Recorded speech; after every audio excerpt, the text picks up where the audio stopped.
Ok? Passando para o próximo ponto, nós temos a palavra de Deus, né? Como eu já havia falado no slide anterior, ela é a única, nossa única regra de fé e regra também de prática. Ou seja, na palavra de Deus nós cremos naquilo que está nela e não somente nós cremos, nós também colocamos em prática, certo? Não adianta somente ter como regra de fé, né? De crença, mas também colocar em prática, certo? Tem dois versículos bem interessantes, diz Marcos capítulo 7, versículo 3, diz assim, ó, e vós anulais a palavra de Deus pela tradição que transmitistes, né? E a escritura não pode ser anulada, né? Ou seja, o mundo pode passar, né? O mundo pode provocar as suas mudanças, mas a palavra continua sendo de Deus, certo? Ela não passa por atualizações, certo? Muitos pensam, não, a palavra de Deus ela foi escrita há muito tempo atrás, há mais quase 2000 anos, ela precisa passar por uma atualização. Não, meu querido, sinto muito, mas não, certo? Primeiro, que ela revela quem Deus é, né? E Deus é o mesmo ontem, hoje, para sempre. Uma característica dele é que ele é imutável, né? O homem é que muda. A palavra de Deus, ela não somente é a palavra de Deus, mas ela revela a sua vontade, transforma as nossas vidas a partir do momento em que nós cremos e que nós colocamos em prática.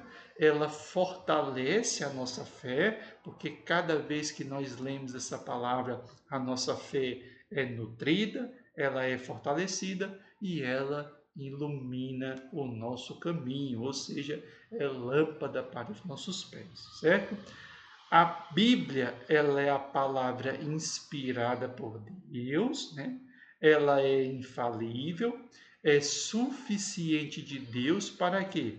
Para a nossa salvação, para a doutrina, para a correção, para a instrução e para a justiça, certo? Então você não pode ter dúvida de que a Bíblia ela é a palavra de Deus, certo?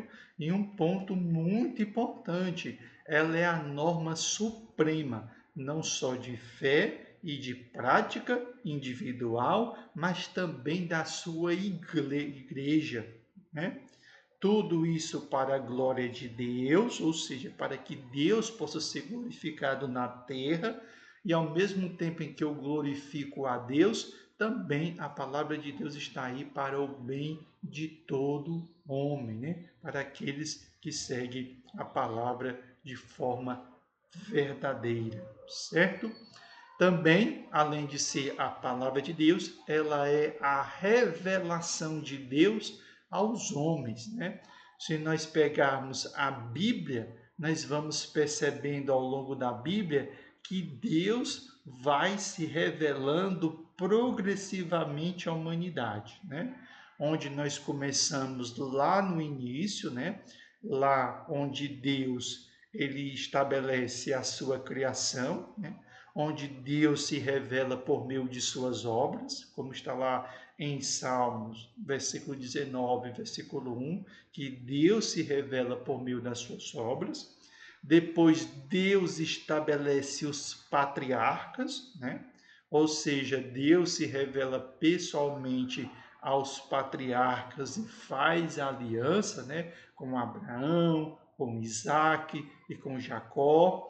Deus depois se revela através de seus profetas, né? Como está lá descrito em 2 Pedro, capítulo 1, versículo 21, que diz: Deus se revela e fala por meio dos profetas, anunciando o seu plano redentor. Depois de falar através dos profetas, veio o próprio Senhor Jesus Cristo, né? Que é a revelação plena e final de Deus, né? Como está escrito, Jesus, ele é a imagem do Deus invisível, né? Aquele Deus que não pode ser visto, ele se revela através de Cristo, ele se torna acessível a todos através de Cristo, né? E Jesus, Deus se revela em Cristo plenamente na vida de Cristo, na morte de Cristo e na ressurreição de Jesus Cristo também. Deus se revela e Deus também se revela através das Santas Escrituras, como está lá em Timóteo, capítulo 2, dos versículos, capítulo 3, versículo 16, que diz assim, ó, Deus se revelou e permanece presente por meio da palavra inspirada, né? Ou seja, em toda a trajetória da humanidade, Deus sempre se revelou, começando desde a criação, passando pelos patriarcas, pelos profetas, pelo próprio Senhor Jesus Cristo e depois a sua palavra, né? Ou seja, Deus nunca se distanciou de nós, né? Deus nunca nos deixou sem ser nos revelados para ele, né? Ou seja, ele se revelar para nós, né? Como está lá em Hebreus, capítulo 1 e capítulo 1, versículos 1 e 2 diz assim, ó, havendo Deus antigamente falado muitas vezes, de muitas maneiras, aos pais, né, que é os patriarcas, pelos profetas, e nos falou nesses últimos dias pelo seu Filho, porque quando Paulo escreveu neste período, Cristo acabava de voltar para os céus, e hoje nós temos a sua palavra, que é a revelação de Deus, certo? Então a palavra, ela é a palavra de Deus, mas também ela é a revelação de Deus, certo? Se você quiser conhecer a Deus, se você quiser conhecer a Cristo, conhecer o Espírito Santo, conhecer a vontade de Deus para você, leia a palavra, porque através da palavra Deus se revela progressivamente para cada um de nós, certo? Também precisamos saber que a Bíblia, ela é a palavra de Deus, né? Ela é a forma de Deus se revelar a cada um de nós, né? E um outro ponto é que toda a Escritura é inspirada por Deus, certo? Por quê? Porque, como eu já havia falado no início da aula, existem algumas pessoas que dizem que existem pedaços da Bíblia que não é de origem divina, que seriam coisas triviais, que seriam coisas do dia a dia, e foram parar ali na Bíblia porque o autor escreveu. E não, nós acreditamos que tudo que está na Bíblia, primeiro, é a inspiração verbal, né? A palavra que está ali é inspiração verbal do próprio Deus através do seu Espírito. E ela é plenária, ou seja, todos os elementos que estão presentes ali são de inspiração divina, né? E, por exemplo, Deus soprou suas palavras através de homens escolhidos para a nossa instrução, correção e salvação, certo? Nós podemos ver isso de umas formas muito interessantes. Nós podemos usar como, por exemplo, Moisés, né? Que lá em Êxodo, capítulo 34, 27, capítulo 34, versículo 27, vai dizer assim, ó, Deus lhe deu a lei no Sinai e escreveu sobre a inspiração do Espírito Santo. Ou seja, foi o Espírito Santo que inspirou a Moisés o que ele deveria escrever, né? Nós também podemos trazer Isaías capítulo 6, que diz: Deus revelou seu plano de redenção pelos profetas, né? Onde você pode encontrar dos versículo 1 ao versículo 8, Deus se revelando através de seus profetas, né? Podemos trazer Paulo, né? Que foi o apóstolo dos gentios e escreveu por revelação de Jesus Cristo, né? Onde ele diz que o próprio Cristo apareceu para ele e o revelou muitas coisas. E também João, né? João, discípulo amado, onde ele recebe a visita do próprio Cristo quando ele está na ilha de Patmos, e o próprio Cristo revela para ele como é que seria o final de todas as coisas. Então, a palavra de Deus, ela é inspirada por Deus, né? Embora diferentes homens em diferentes períodos tenham escrito esta palavra, o que está lá é inspirado por Deus, certo? Ou seja, nós acreditamos que cada palavra da Bíblia é inspirada, nós acreditamos que toda a Bíblia ela é inspirada, nós acreditamos que a Bíblia possui uma única autoridade, que é a autoridade de Deus, através do Espírito Santo e do seu Filho enviado ao mundo, e ela é de origem divina, né? Ela não é de origem terrena, ou seja, não foi dado ao homem essa liberdade de decidir o que deveria colocar na palavra, certo? E esse texto de 2 Timóteo, capítulo 3, versículo 16, nós já citamos no início da nossa aula, que é uma espécie de definição do que a Bíblia é para cada um de nós, certo? Um outro ponto importante quando nós falamos sobre a Bíblia é que Deus, ele é o autor supremo da Bíblia, certo? Então você jamais pode esquecer isso, certo? Foi este mesmo Deus que, através do seu Espírito, ele inspirou esses homens, ele guiou esses homens. Ao longo de toda a história da humanidade, ele não permitiu que a Bíblia fosse alterada, e também foi o próprio Deus que faz com que tudo que está na sua palavra se cumpra. Por quê? Porque existem etapas da Bíblia que ainda não se cumpriram, certo? Então Deus, ele é o autor supremo, porque ele inspirou esses homens, ele guiou esses homens, ele preservou a palavra em todo o tempo, não permitindo que ela seja mudada, que ela seja alterada, e ele é o responsável por guardar e fazer com que ela se cumpra. Por quê? Porque ainda existem pedaços, etapas da palavra de Deus que ainda precisam ser cumpridas, certo? Por que isso? Porque foram 40 homens em diferentes períodos, inspirados pelo Espírito Santo, num curso de intervalo de tempo de 1.600 anos, né? Então, era o que a gente esperaria? Com tantos homens, num intervalo de tempo tão grande, nós esperaríamos o quê? Contradições, não é? Ao longo de 1.600 anos, estes homens escrevendo livros que foram organizados na Bíblia, era para acontecer o que ao longo do tempo? Um autor contradizer o outro, rebater o outro, né? E não, pelo contrário, a Bíblia ela se complementa porque está acima de todos Deus, que é o autor supremo, né? Sendo que lá no tempo de Moisés nós tivemos a lei, no tempo de Davi os salmos, né? Depois nós viemos pelos profetas, depois pelo próprio Senhor Jesus Cristo, depois a igreja, né? Ou seja, os primeiros que aceitaram a Jesus como Senhor e Salvador, as epístolas, né? Escritas principalmente na figura de Paulo, e depois o livro de Apocalipse, né? Ou seja, 1.600 anos de história que estão organizados na Bíblia e não se contradiz, provando para você que ainda tem dúvida que Deus ele é o autor supremo, né? Porque, ó, o próprio autor, quando ele lança um livro, quando ele vai lançar este mesmo livro mais na frente, o que é que ele faz?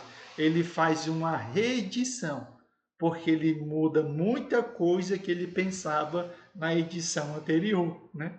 E ao longo de 1.600 anos, nós não temos nenhuma reedição, porque Deus, ele é o autor supremo, certo? Ainda dentro desse tema, dois pontos importantes, porque você precisa guardar, você que aceitou a Jesus agora há pouco tempo, é que a Bíblia ela é inerrante e a Bíblia ela é infalível, certo? Por quê? Porque, como nós já falamos para vocês, Deus, ele é o autor supremo desta palavra. E Deus, além de não errar, ele não falha, certo? A palavra de Deus permanecerá para sempre, porque Deus possui uma característica que ele não deu aos outros, né? Que ele é imutável, né? Ele é imutável, certo? Então, esta palavra é a única verdade, certo? Esta palavra, a Bíblia, ela é perfeita. A Bíblia, ela é inerrante. A Bíblia, ela é inerrante. O que é, professor? Não erra. Ela é infalível, ou seja, ela jamais falha, embora muitos seres humanos tenham tentado atribuir erros à Bíblia, mas depois foram desmentidos, né? E ela é imutável, né? Ela é imutável. Não adianta você mudar a Bíblia. Deus não tem compromisso com o que você mudou na Bíblia. Ele tem compromisso com aquilo que ele deixou, certo? Então, ao longo da história da humanidade, né, muitos tentaram combater a Bíblia, né? Atribuindo erros à Bíblia, atribuindo contradições à Bíblia, dizendo que a Bíblia não era confiável, dizendo que a Bíblia tem mitos e tem lendas, por exemplo, como é possível um grande animal que habita no fundo do oceano engolir um ser humano e depois de alguns dias o regurgitar sobre a praia, né? Que a ciência fez experimentos contradizendo a Bíblia, que a Bíblia está desatualizada, que a Bíblia foi alterada, né? Ou seja, a Bíblia é colocada sob críticas, colocada sob dúvidas, colocada sob ceticismo, colocado sob o olhar da filosofia, de ideologias, de falsos ensinos, de tradições humanas, mas ela sempre se manteve firme, infalível e imutável, embora tenha recebido tantos ataques. Por quê? Porque nós seguimos acreditando que ela é a verdade e a verdade permanece para sempre. Lembre-se, o que é mutável, a dúvida. O que é mutável, a mentira. A mentira ela é mutável. Toda vez que a mentira ela é contada de uma forma diferente. A verdade não. A verdade ela é a mesma, né? Por isso nós acreditamos que a Bíblia ela é a firme rocha. Nós acreditamos que a Bíblia é o nosso guia confiável. Nós acreditamos que a Bíblia é a autoridade suprema e nós acreditamos que ela é a nossa esperança segura, porque nós seres humanos, que nós somos errantes, que nós somos falíveis, como é que nós vamos apoiar a nossa vida, a nossa existência neste mundo em algo que seja errante e em algo que seja falível? Né? Se nós já vivemos num mundo errante e num mundo falível. Então, no mundo desse de erros, no mundo desse de falhas, você tem que se abraçar, você tem que se vincular, você tem que fazer um elo com aquilo que é inerrante, com aquilo que é infalível, que é a palavra, né? Como está lá em Salmos, capítulo 119, versículo 89, diz que ela é a nossa rocha, a nossa rocha que não se abala, né? E lá em Mateus, capítulo 24, versículo 35, tem algo muito importante. Os céus e a terra passarão, porque os céus e a terra são submetidas ao tempo, né? Mas as minhas palavras jamais passarão, porque as palavras de Deus são inerrantes e a palavra de Deus, ela é infalível, certo? Também agora trazendo que eu apresentei para vocês os principais elementos da Bíblia, né? Vamos trazer para vocês a distribuição dos livros ao longo da Bíblia, certo? Então, a estrutura da Bíblia, nós já falamos que é a palavra de Deus, nós trazemos, já falamos as principais características, né?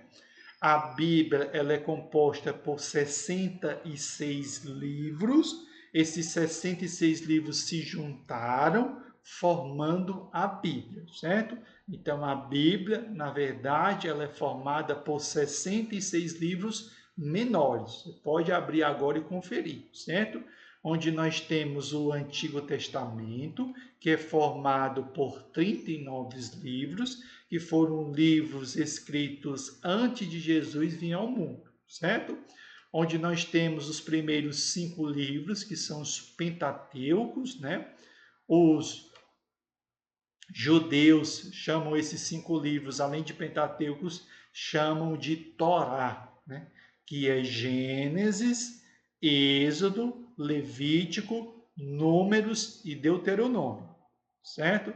Gênesis narra a história da criação, Êxodo vai narrar a peregrinação, porque vai narrar a história de Josué vai narrar a história de Josué, não, vai narrar a história de Moisés guiando o povo pelo deserto.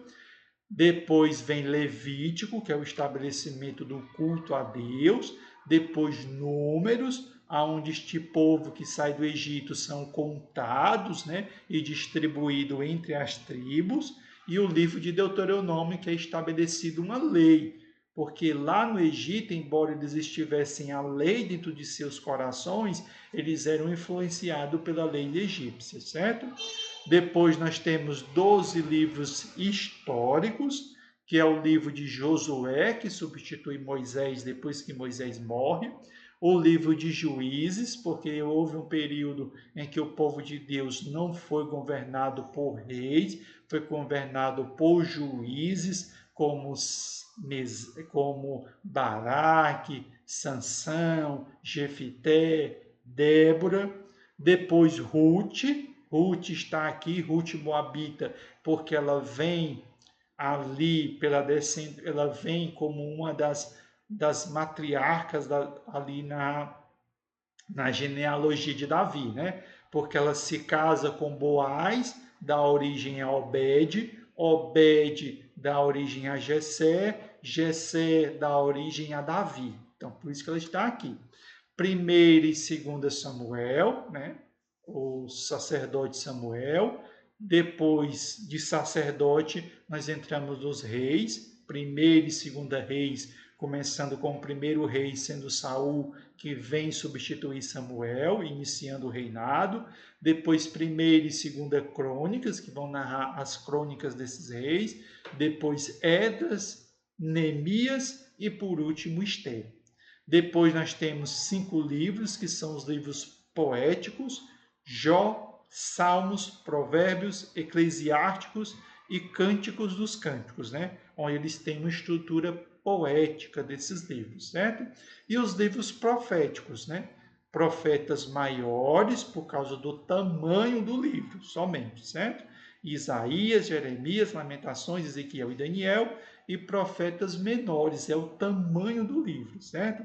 Oséias, Joel, Amós, Obadias, Jonas, Miqueias, Naum, Abacuque, Sofonia, Ageu, Zacarias e Malaquias, certo? Então, o último profeta ali é Zacarias, certo? Que é o que nós chamamos de Antigo Testamento, onde vai trazer a criação, onde vai trazer a queda do homem, o estabelecimento da aliança, da lei, a história do povo de Israel e os profetas anunciando, preparando o povo para a vinda de Jesus, certo?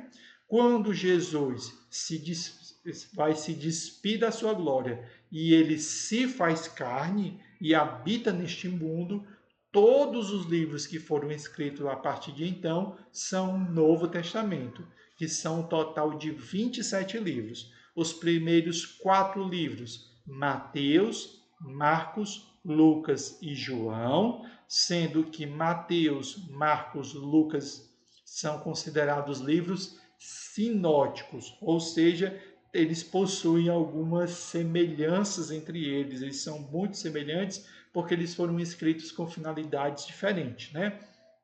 Mateus, para provar que Jesus fazia parte da descendência de Abraão. Marcos vai narrar o ministério de Jesus. O livro de Lucas é o livro histórico de Jesus.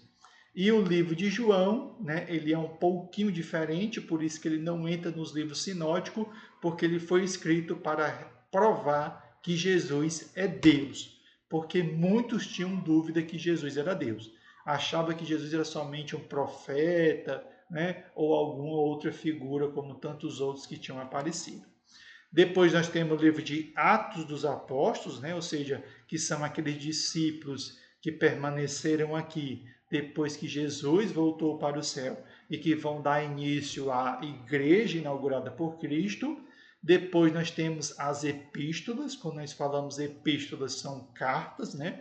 Porque hoje nós falamos através do WhatsApp, falamos através do telefone, mas no passado se conversava através de cartas.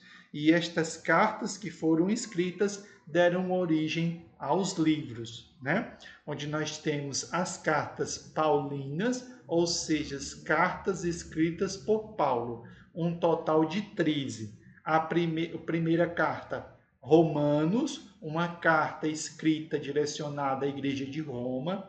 Primeira e segunda Coríntios, duas cartas escritas para a igreja de Corinto.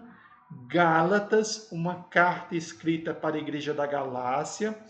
Efésio, uma carta escrita para a igreja de Éfeso.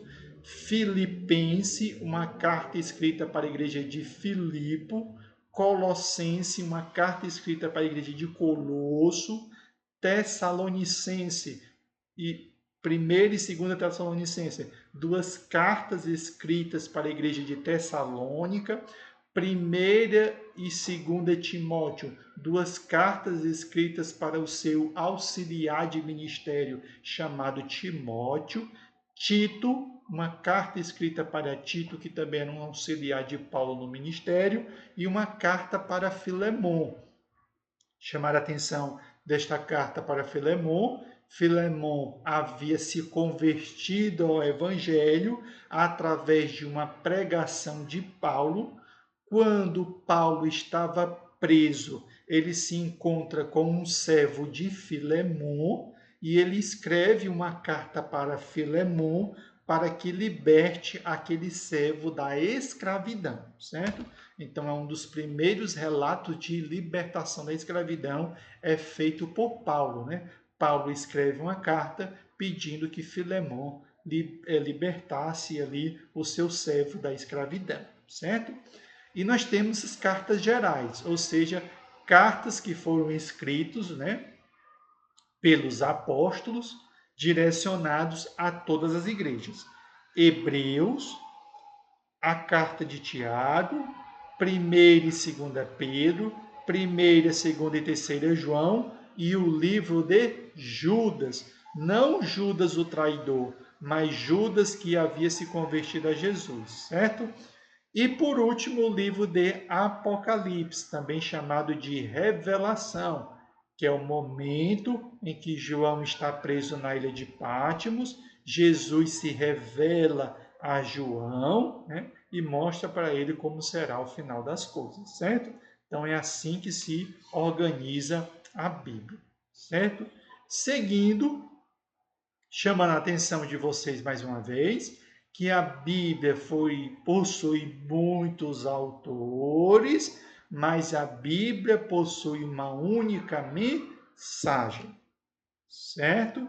Que mensagem é essa? É a mensagem cristocêntrica, que foi desenvolvida ali ao longo de 1600 anos. Desde os primeiros livros, passando ali por Gênesis, até o último, que foi o livro de Apocalipse, né? Tem como objetivo uma mensagem cristocêntrica, ou seja, uma mensagem única, onde o Antigo Testamento aponta para Cristo e o Novo Testamento traz os cumprimentos daquilo que foi apontado pelo Antigo Testamento, certo? Muitos autores humanos, mas existe um único autor que é Deus e uma única mensagem, certo? Não são diferentes mensagens, certo? O Antigo Testamento nós já comentamos, né? Um total aí de 39 livros. A maioria desses livros, nem todos, quase todos, foram escritos em linguagem hebraica, né? Desde os primeiros 5 livros da lei, os 12 livros históricos, os 5 livros poéticos e os 17 livros proféticos, certo? Todos eles tinham que objetivo? Revelação progressiva de Deus à humanidade, a aliança de Deus com Israel, a promessa que era Jesus, né? Os tipos e os símbolos que se apresentavam, todos eram uma revelação de Cristo, finalizando ali o Antigo Testamento com a esperança de restauração, ou seja, o povo esperando o Messias prometido, certo? Cada um deles nós já comentamos, né? O Novo Testamento, né? Um total de 27 livros, né? Que vão testemunhar de Jesus, ou seja, falar de Jesus, passando pelos 4 evangelhos, o único livro histórico, as 22 epístolas, né? Epístolas gerais e epístolas paulinas, e o livro de Apocalipse, né? Que é o Novo Testamento, ele possui algumas características, né? O Novo Testamento ele é cristocêntrico, né? Ou seja, Cristo é a temática de todos os livros. Ele é inspirado pelo Espírito Santo, ele é confiável, ou seja, ele é verdadeiro, ele é seguro, ele foi escrito e deixado como fundamento de fé e de prática para a igreja, e ele finaliza com a esperança gloriosa. Por quê? Da mesma forma que o Antigo Testamento termina esperando Jesus, apontando que Jesus viria em carne, o Novo Testamento termina apontando para a volta de novo de Jesus para buscar a sua igreja, certo? Então, da mesma forma que um termina, o outro também termina, né? O Antigo Testamento termina aguardando a volta do Messias prometido, né? Para ali 400 anos de silêncio para que Jesus pudesse nascer. No Novo Testamento, da mesma forma, nós terminamos ali o Novo Testamento aguardando, né, esperando a vinda do Messias para buscar agora a sua igreja, né, a sua igreja aqui sobre a face da terra, né? Apocalipse, capítulo 22, versículo 12 diz, ó, eis que venho em breve, né? Ou seja, da mesma forma que os irmãos do Antigo Testamento aguardavam o Messias prometido da descendência de Davi, nós aguardamos, né, em nossos corações a volta de Cristo, né? Ou seja, este mesmo sentimento que estava no coração deles é o mesmo sentimento que está no nosso coração. A diferença é que eles não tinham visto Cristo vindo ao mundo. Nós, diferente deles, nós já temos a certeza e a convicção que Cristo já veio e voltará para buscar a sua igreja, certo? O próximo tema, né, é os 2 grandes objetivos da Escritura, certo? Então, a Bíblia, ela tem 2 grandes objetivos, certo? A Bíblia tem como foco supremo revelar Deus para nós e revelar o seu plano de salvação, certo? Então, vamos lá? A Bíblia tem 2 grandes objetivos. Primeiro, revelar quem Deus é, certo? A Escritura revela o caráter, a Escritura revela a glória, a Escritura revela os propósitos de Deus para a humanidade, certo? Nós podemos ver isso na criação, nós podemos ver isso nos profetas e nós podemos ver isso no próprio Senhor Jesus Cristo. Ou seja, Deus se revelando quem Ele é, né? Jesus Cristo, Ele é o centro de toda a revelação divina de quem Deus é, certo? Jesus Cristo é o centro, né? É o centro de toda a revelação divina. O segundo objetivo das Escrituras qual é? Revelar a vontade, redentora de Deus. Ou seja, enviar o seu Filho ao mundo para que ele morresse por nós e, através do seu sangue derramado, nós fôssemos perdoados e salvos.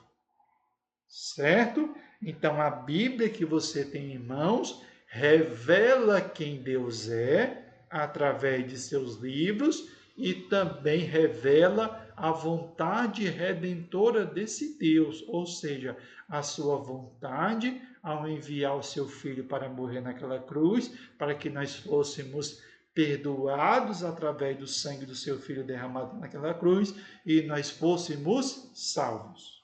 Então, dois grandes objetivos da Bíblia qual é? Revelar quem Deus é e revelar o seu plano de salvação. Revela quem Deus é através de Cristo e revela o seu plano de salvação através do sacrifício salvífico de Cristo lá naquela cruz, certo? Então, esses são os dois grandes objetivos da Bíblia, né? Porque diz, olha Deus se revelando. Deus amou o mundo de uma tal maneira que deu seu Filho unigênito para que todo aquele que nele crê não pereça, mas tenha vida eterna. Ou seja, Deus se revelando e Deus revelando o seu propósito, né? Tanto que alguns dizem que este versículo é o resumo da Bíblia, né? Porque aí nós temos os dois grandes propósitos desse Deus para cada um de nós, certo? Também chamando a atenção, porque muitas vezes, quando nós lemos a Bíblia, nós achamos que na Bíblia está falando sobre outros temas. Não, querido. Toda a Escritura aponta para Jesus. Certo? É porque eu não tenho como mostrar para vocês, porque senão essa aula ficaria infinita. Mas a Bíblia inteira ela aponta para Jesus, certo? Por exemplo, os sacrifícios do Antigo Testamento, né? Como está lá descrito em Levítico, capítulo 17, versículo 1. O sangue dos sacrifícios apontavam para o Cordeiro de Deus que tiraria o pecado do mundo, né? Lá no Antigo Testamento, o animal era sacrificado, o seu sangue, ele era, através do seu sangue, né? Ele era oferecido ali como sacrifício por aquelas pessoas, né? Ali estava apontando justamente para o que Cristo iria ser submetido, né? As promessas que foram, as promessas não, as profecias, as promessas de Deus para o seu povo, elas se cumpriram em Cristo, né? Todo o desenho do tabernáculo que foi desenhado, que foi desenvolvido, apontava para Cristo, né? O reino messiânico de Davi apontava para Cristo, né? Os evangelhos no Novo Testamento aí já não são mais promessas, já são cumprimentos, porque Cristo já tinha vindo ao mundo e tudo aquilo que se falava no Antigo Testamento passou a se cumprir, né? Se cumprindo através dos evangelhos, se cumprindo através da cruz, se cumprindo através da ressurreição de Cristo e se cumprindo através da sua igreja, que é o corpo de Cristo que permanece aqui na terra, agindo, né, como forma de ação de Deus sobre a face da terra, né? Ou seja, o Antigo Testamento são as promessas que apontavam para Cristo e o Novo Testamento é o cumprimento dessa promessa. Então, tudo aquilo que você vê no Antigo Testamento, não se engane, são figuras, são apontamentos que estão fazendo para Cristo, o Messias prometido que virá. E o Novo Testamento vai trazer os cumprimentos de tudo aquilo que se falava no Antigo Testamento, certo? Então, o tema central da Bíblia é Jesus Cristo, né? A Bíblia, ela é cristocêntrica, né? Cristo é o centro, ele está nas promessas do Antigo Testamento, ele está no cumprimento do Novo Testamento, e ele também é a revelação final divina, né? Porque também em breve Cristo vai voltar para buscar a sua igreja, né? Até o momento que nós chegaremos à revelação final divina de Jesus Cristo, né? Onde todo olho o verá, né? Não agora nessa primeira vinda, na outra quando ele vier, certo? Nesse momento ele vai vindo para buscar a sua igreja, né? E nem todo olho o verá, né? Só o ouvirá e ouvirá a sua trombeta aqueles que são salvos, certo? O próximo tema, quando nós falamos da Bíblia, né? Algo muito importante, chamando a atenção de vocês que a palavra, ela não é um livro qualquer, né? Como diz, a palavra de Deus, primeira coisa, ela é viva, né? Ela é eficaz e ela é poderosa, né? Ou seja, mais afiada do que qualquer espada de dois gumes, né? Ou seja, Jesus venceu a tentação no deserto, quando ele foi tentado pelo diabo, né, o inimigo das nossas almas, utilizando a palavra, né, recitando a Bíblia, né, porque através da palavra de Deus, né, nós quebramos todas as fortalezas espirituais, o orgulho, a injustiça, a mentira, a iniquidade, a impureza, o medo, a dúvida espiritual que possa vir no seu coração, tudo isso é quebrado através da palavra, né? Porque a palavra, quando nós dizemos que ela penetra o mais íntimo do ser humano, é porque ela vai lá na divisão da alma e do espírito. Ou seja, através da leitura desta palavra, através de colocar esta palavra em prática na nossa vida, segundo as Escrituras, esta palavra ela discerne os pensamentos, ela discerne quais são as motivações, as intenções, quais são os desejos que estão escondidos no nosso coração, os segredos, as atitudes, as nossas escolhas, nossas convicções. Tudo isso é passado pela palavra, é filtrado através da palavra, né? Então, ela tem essa capacidade profunda, né, de agir em nossas vidas, né? Como diz Hebreus, capítulo 4, versículo 12, que diz assim, ó, porque a palavra de Deus ela é viva, ela é eficaz e é mais afiada do que qualquer espada de dois gumes, porque ela penetra até a divisão da alma e do espírito. Porque as espadas construídas por mãos humanas, elas ferem a carne, mas não ferem a alma e o espírito.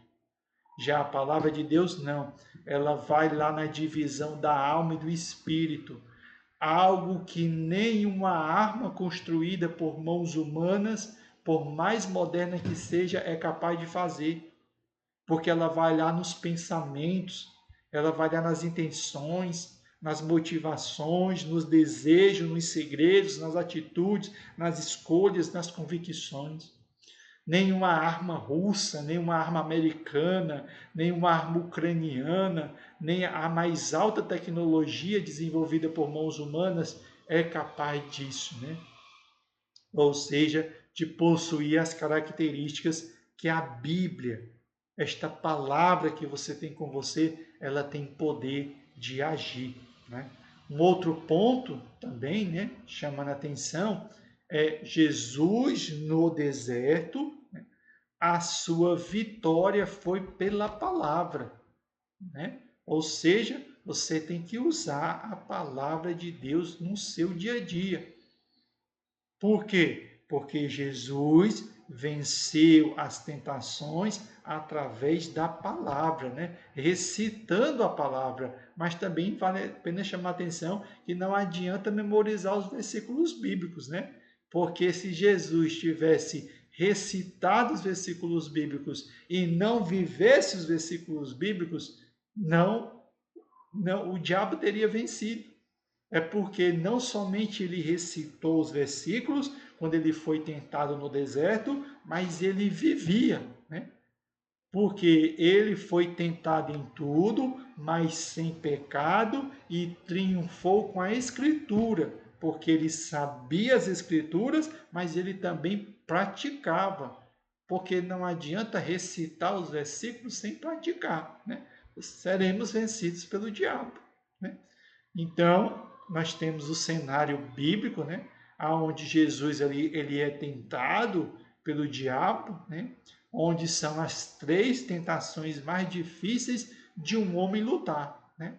A primeira, onde o diabo pede para que Jesus transforme pedras em pães, ou seja, vencer as suas necessidades, né? Ou seja, satisfazer as suas necessidades biológicas, que era comer.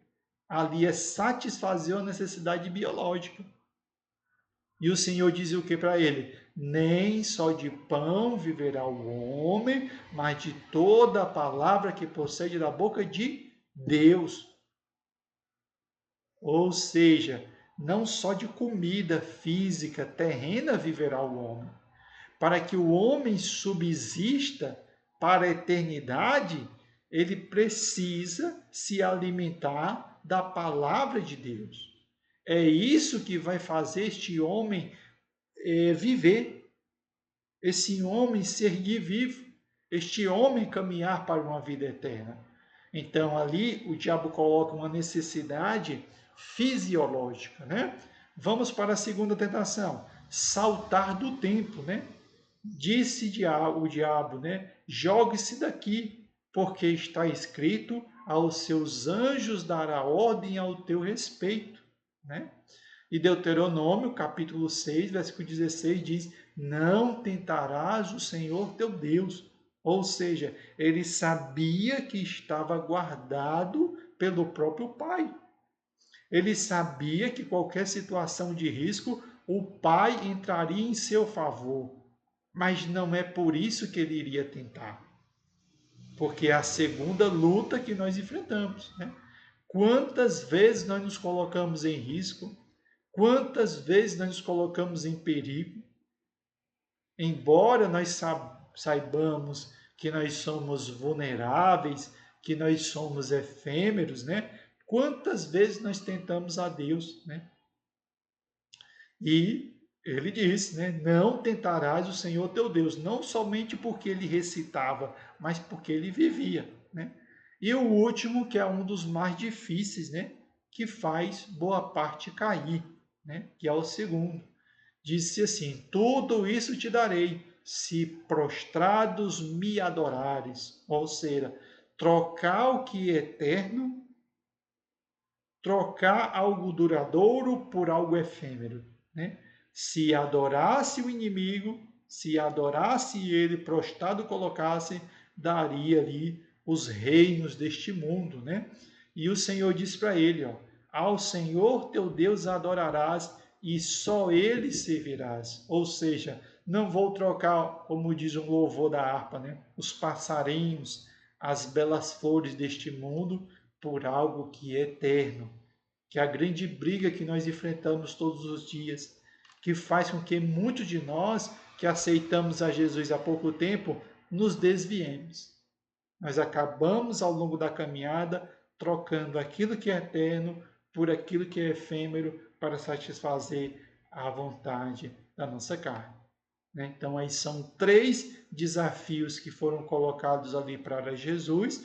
Jesus venceu todos na palavra, não somente porque ele recitava, mas porque ele vivia cada uma daquelas palavras, né? Porque através da palavra foi conferido autoridade em Cristo sobre o inimigo, né? Ali onde ele estava submisso à vontade do Pai, né? Exemplo para cada um de nós de como nós podemos vencer, certo? Então, a importância aí da palavra de Deus, né? De nós recitarmos a palavra de Deus, de conhecermos a palavra de Deus, de lermos a Bíblia, mas principalmente vivermos, né? Porque eu não vou mentir para vocês, né? Eu aceitei a Jesus desde a minha infância, né? Que eu sou criado na igreja, no evangelho, venho de um lar familiar, graças a Deus evangélico, mas quantas vezes nós nos perdemos, nós erramos, nós pecamos, e agora eu tiro nós, eu digo eu mesmo, né? Quantas vezes eu erro, quantas vezes eu falho, né? Então, a importância de nós lermos a palavra, nós colocarmos em prática esta palavra. E quando eu digo isso, não é uma mensagem somente para você, não. É uma mensagem para mim também, certo? Passando para o próximo ponto, né? Chamando a atenção dos queridos irmãos, que muitos de nós viemos de um lar católico, certo? E quando nós pegamos uma Bíblia católica e nós pegamos uma Bíblia da igreja evangélica, das igrejas protestantes, da igreja a qual você faz parte, você vai perceber que a Bíblia católica tem uns livros a mais. Então, por que, que as igrejas evangélicas adotam livro e as igrejas, né, católicas adotam alguns livros a mais? Esses livros são considerados, que nós chamamos de livros apócrifos, ou seja, pseudoepigráficos, que nós poderíamos chamar assim, certo? Ou seja, nós consideramos escritos aí sim humanos e escritos sem autoridade, certo? Os 66 livros que estão presentes na Bíblia, né? Nós consideramos inspirados por Deus, nós consideramos que é preservado pelo povo de Deus ao longo de toda a sua história, foi recitado por Jesus e recitado pelos apóstolos e é a autoridade suprema de fé e de prática. Ou seja, ele é verdadeiro, ele é inspirado, ele é confiável. Já os livros que vieram depois, alguns famosos, Macabeus, Baruque, Tobias, Evangelho de Tomé, Evangelho de Pedro, Livro de Enoque, Assunção de Moisés, Atos de Paulo, Pastor de Hermas, né? Esses livros são, nós consideramos escritos humanos, escritos sem autoridades, porque em nenhum momento você vê Jesus citando esses textos ou os apóstolos reconhecendo esses textos como sendo sagrados.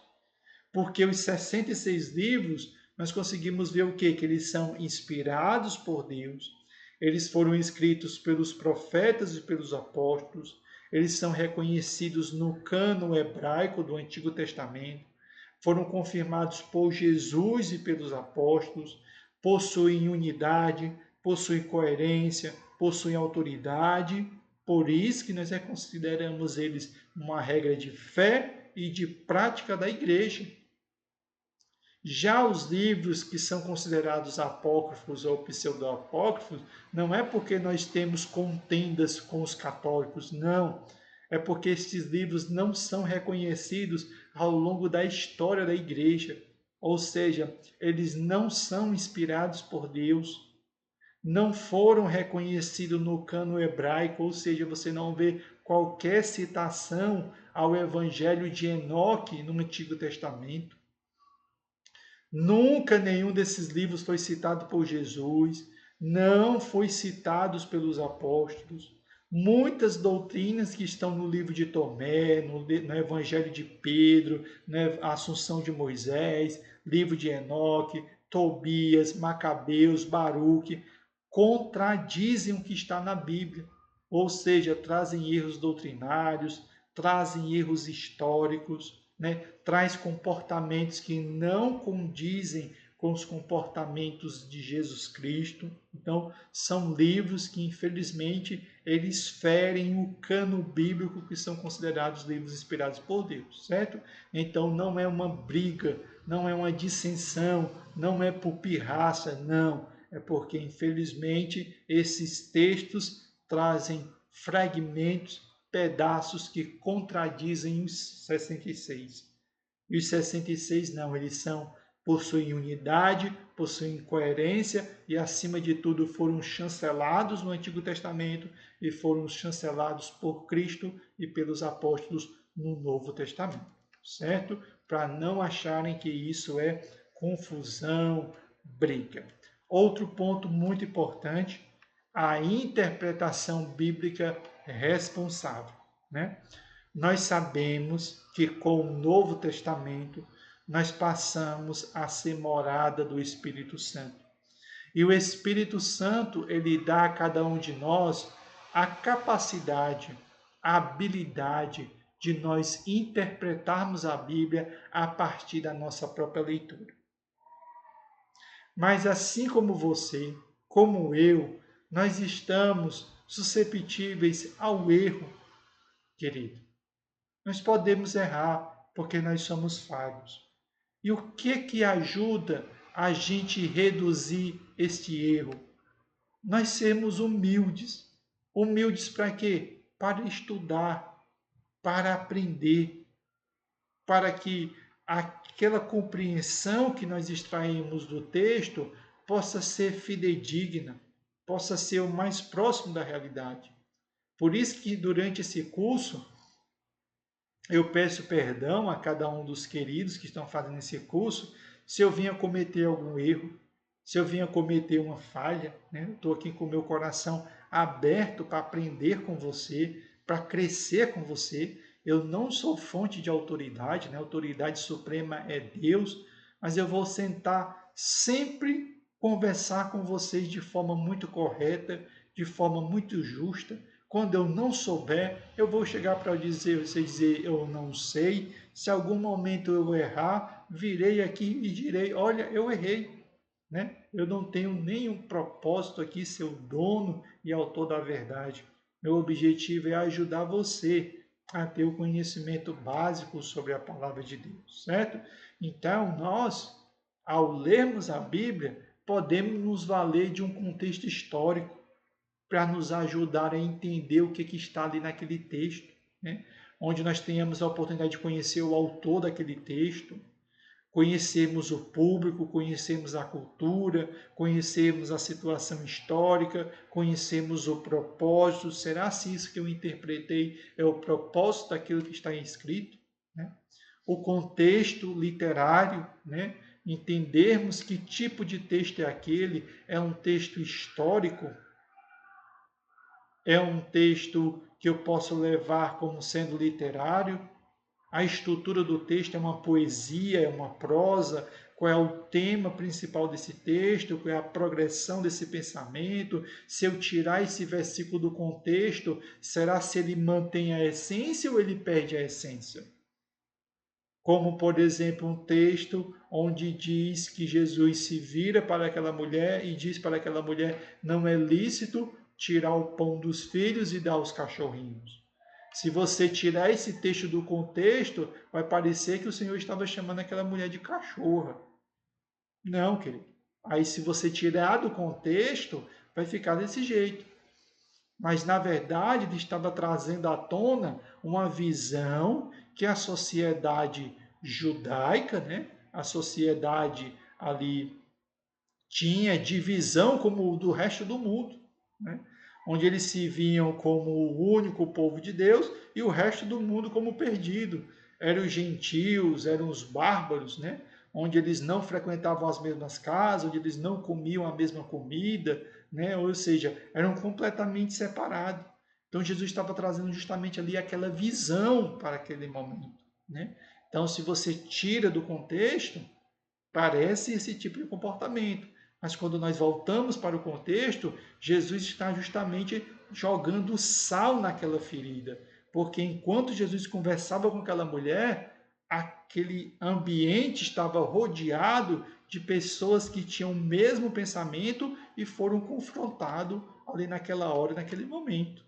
Principalmente Jesus Cristo, que através do seu sacrifício abriu a porta de salvação para todos nós que somos gentios, fazendo com que esta separação que havia fosse rompido, fosse quebrado, onde não nós somente temos acesso a Deus, mas nós fazemos agora parte da família de Deus, nós gentios, né? Pedimos o auxílio da gramática, né?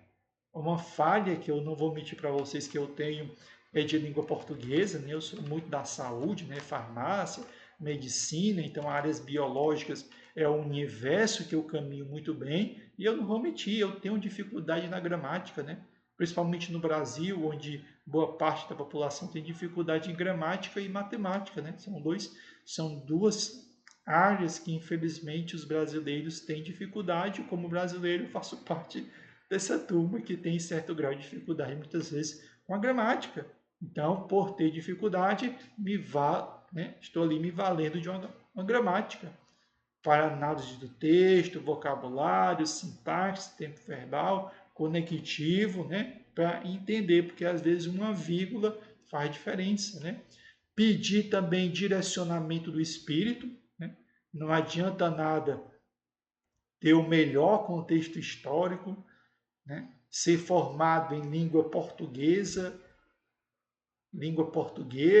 grego, hebraico, aramaico, ter um excelente contexto literário, ter uma biblioteca repleta de livros para lhe ajudar você a compreender a Bíblia e você não ter a direção do Espírito. Então, ore, peça ao Senhor direção do Espírito, né? É tanto que ele traz aqui, né, na nossa lição, um esqueminha para que você possa se tornar cada vez mais firme na leitura da Bíblia e compreender o verdadeiro sentido da Bíblia, né? A importância de orarmos pedindo a Deus sabedoria, né? A importância de nós observarmos com atenção o texto, para não tirarmos o texto do contexto, interpretarmos sempre buscando o significado original, estabelecer as correlações dentro da própria Escritura, trazer exemplos de aplicações de fé e de obediência, né?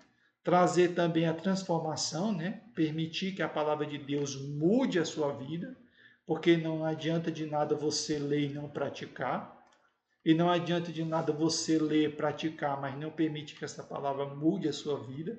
Ela precisa. E através da leitura da palavra e colocada em prática, vem o ensino e a edificação de todos nós, né? Então, a importância de nós termos cuidado. Claro que você que está iniciando agora, nesse primeiro momento, você vai se alimentar mais do que os outros lhe dão, né? Você, esse momento é um momento de aprendizado. Mas com o tempo, tem o seu contexto histórico, tem o seu contexto literário, tem a sua gramática, peça direção ao Espírito para que vocês possam aprender coisas que o Espírito Santo de Deus tem para falar especificamente com cada um de vocês, querido.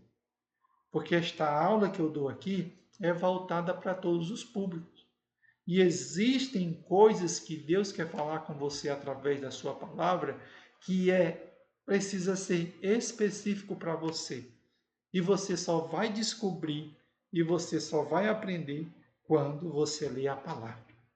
Certo? Porque existem mensagens gerais destinadas a todo mundo, como numa aula dessa, mas o Espírito Santo de Deus quer falar através da sua palavra especificamente com você, querido. Certo? Então, leia também a Bíblia. Certo? Calma que nós já estamos terminando. Certo? Outro ponto importante com relação à Bíblia. Nada pode ser acrescentado e nada pode ser diminuído. Certo? A palavra de Deus ela é perfeita, a palavra de Deus é completa, a palavra de Deus ela é suficiente. Certo? O mundo pode mudar com as suas tradições, com as suas leis, podem se levantar homens querendo, né, acrescentar coisas à Bíblia ou diminuir. Não, querido. A Bíblia vai permanecer do jeito que ela é, certo? Deuteronômio, capítulo 4, versículo 2 diz: Porque vos mando hoje que guardeis todos os mandamentos do Senhor vosso Deus, para que andeis nos seus caminhos e os observeis e os cumprais. Certo? Ou seja, precisamos rejeitar os evangelhos apócrifos, as revelações privadas, as filosofias seculares, as tradições humanas e preservarmos a palavra de Deus, né? E também nós não podemos diminuir, né? Ou seja, a palavra de Deus precisa ser atualizada. Este pedaço aqui, segundo o meu pensamento, está desatualizado. Então precisa ser retirado da Bíblia. Não, querido. A Bíblia vai permanecer do mesmo jeito, certo? Para a nossa salvação, ela não pode ser mudada, para nosso crescimento espiritual, para continua nos protegendo contra os erros, continua nos concedendo sabedoria para viver e conforto em todas as circunstâncias, querido, né? Em todas as circunstâncias. Deixe o mundo passar, revolucionar com a sua tecnologia, né? O mundo do lado de fora pode mudar, se tornar diferente, mas o ser humano continua sendo o mesmo, certo? As mesmas dores, as mesmas angústias, os mesmos sofrimentos que Abraão, que Jacó, que Davi, que Moisés tinham na sua alma, é o mesmo que você tem hoje, querido. Não tem diferença. O externo muda, mas o interno continua o mesmo, querido. As mesmas dores, os mesmos sofrimentos, as mesmas angústias continuam sendo a mesma. A maior prova é que a palavra de Deus continua sendo atual, certo? Porque é direcionada ao interior do homem, certo? Provérbios capítulo 30, versículos 5 e 6. Toda a palavra de Deus é provada, ela é o escudo para os que nele confiam. Não acrescente as suas palavras para que não te repreenda e seja achado como mentiroso. Apocalipse, capítulo 22, versículo 18 e 19. Eu testifico a qualquer que ouvir as palavras da profecia deste livro. Se alguém lhe acrescentar, Deus lhe acrescentará as pragas que estão escritas neste livro. E se alguém tirar algo das palavras do livro desta profecia, Deus tirará a sua parte da árvore da vida, da cidade santa e das coisas que estão escritas neste livro. Então, vai se cumprir. Não pode acrescentar, ou seja, não posso adicionar à Bíblia mais do que já tem, porque o que já tem, eu já tenho dificuldade para cumprir. Imagina se eu for colocar mais. Se eu já não consigo cumprir nem o que está lá, imagina se eu for colocar mais. E também não pode diminuir, querido, certo? Não pode fazer nenhuma coisa, como também nem outra. Se mantenha firme a palavra, certo? A Bíblia é a nossa autoridade suprema. Como seres humanos, nós precisamos nos submeter às leis de nosso país. Nós precisamos submeter às leis federais, às leis estaduais, às leis municipais, às leis de conselho, às leis de condomínio, às leis nós precisamos nos submeter, querido. Contanto que essa lei não vá contra a lei de Deus. Porque se você seguir a lei de Deus, querido, nenhuma outra lei vai conseguir lhe afetar. Porque todas as outras leis, elas são imperfeitas. A lei que está na Bíblia, ela é inspirada por Deus. E as leis humanas são inspiradas por homens. A lei de Deus, ela é infalível. A lei humana, ela é falível, querido. Tanto que ela muda. Ela precisa ser reciclada, né? A lei de Deus é inerrante. A lei humana, ela é errante. A lei humana, ela é insuficiente. Por isso que todos os dias novas leis são criadas e outras leis são abandonadas. A lei de Deus continua sendo suprema. Continua sendo suprema para pregação, continua sendo suprema para discipular, continua sendo suprema para doutrina, continua sendo suprema para a vida cristã. certo? Porque ela é a nossa única regra de fé e de prática, né? Como 2 Timóteo, capítulo 4, versículo 2 diz: a palavra que ensina, transforma e edifica. É a verdade que fundamenta a igreja e a fé, né? Efésios capítulo 3, capítulo 4, versículos 13 e 14. Né? É esta palavra que vai guardar o nosso coração. Né? E também, muito importante, né? Não adianta também somente ler, mas precisa também guardar esta palavra. Quando diz guardar, não é guardar e ficar guardado, não. Guardar aqui é no sentido de nós colocarmos em prática na nossa vida, certo? E o último slide da nossa aula, né? As doutrinas da Escritura, né? Terminando aí o último tema desse fundamento básico de bibliologia, né? A palavra de Deus revela quem ele é e o que ele faz e o que ele espera de cada um de nós, certo? Então, só chamando a atenção de vocês, cada um dos pontos que nós passamos ao longo da aula de hoje, né? O primeiro foi a revelação, ou seja, Deus se revela progressivamente na história, culminando em Jesus, a revelação perfeita de Deus.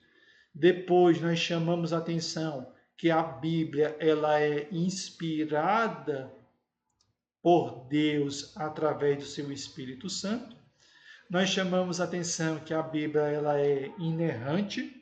Nós chamamos a atenção na aula de hoje que a Bíblia ela é infalível. Nós chamamos a atenção na aula de hoje que a Bíblia é a única fonte de autoridade. Nós falamos na aula de hoje que a Bíblia ela é cristocêntrica, ou seja, o centro da Bíblia é Cristo, tanto do Antigo Testamento quanto do Novo. Falamos sobre o cânon, por que estes livros estão na Bíblia e outros não estão. Chamamos a atenção para o poder da Bíblia, ou seja, o poder desta palavra a partir da leitura e, consequentemente, da prática. Chamamos a atenção sobre a importância da interpretação e da ajuda para essa interpretação, para evitar a livre interpretação que pode conduzir você ao erro, e chamamos a atenção para a suficiência da palavra de Deus, né? Suficiente em ensinar, repreender, corrigir e instruir em justiça, capacitando o servo de Deus para toda a boa obra. 2 Timóteo, capítulo 3, versículo 16, versículo 17. Né? Palavra de Deus, a Bíblia, ela é pura, porque ela é lâmpada para os nossos pés. Salmo 119, versículo 5. Ela é alimento para a nossa alma. Mateus capítulo 4, versículo 4. Ela é a espada do Espírito. Efésios capítulo 6, versículo 17. E ela é firme, né? Firme para sempre. 1 Pedro capítulo 1, versículo 25. Ou seja, se você tem firmado a sua fé na palavra, você tem firmado a sua fé na rocha, e esta rocha é Cristo. Certo, querido? Então, trouxe aqui para vocês os principais características, os principais pontos da Bíblia. Se você tiver vontade, quiser aprender mais, ou se você quiser esses slides, se você quiser esses slides para baixar e dar aula na sua igreja, pede que eu vou disponibilizar um linkzinho onde vocês vão poder estar baixando esses slides e vocês podem dar aula na igreja de vocês, ou no discipulado, ou no grupo. Podem usar os slides, é só no primeiro que tem o meu nome, podem apagar o meu nome e colocar o nome de vocês, não tem problema, não tem direito autoral, não tem nada. Pode usar, certo? Pode usar, vou disponibilizar aqui, me peça que eu compartilho com você. Aí você edita, você faz o que você quiser para você usar aí na sua igreja, para você estar propagando, continuando esse trabalho, certo? Só fazer uma oração para estarmos encerrando. Senhor Jesus Cristo, grande Pai amado, grande Deus maravilhoso, te agradeço por esta oportunidade que o Senhor nos concedeu de estar compartilhando, ó Deus, a tua palavra com os teus filhos, Senhor. Hoje nós falamos sobre um tema tão importante, Pai, que é a Bíblia, Senhor. Que a partir deste tema, o coração deles possa se encher de curiosidade, de vontade e de desejo, Senhor, de te conhecer a cada dia mais o teu reino e a tua palavra, Pai. É o que eu te agradeço, não só hoje, para todos sempre. Amém. Que Deus abençoe você, que Deus abençoe a sua casa, a sua família e até o nosso próximo encontro. Lembrando que já tem 2 outros vídeos que eu postei, certo? Para você assistir lá e aprender mais e mais. Na próxima aula, a gente já vai vir com outro tema novo da palavra de Deus, certo? Então, vem acompanhando aí, crescendo conosco, né? Nosso objetivo aqui é divulgar a palavra de Deus. Pai do Senhor e até o próximo encontro.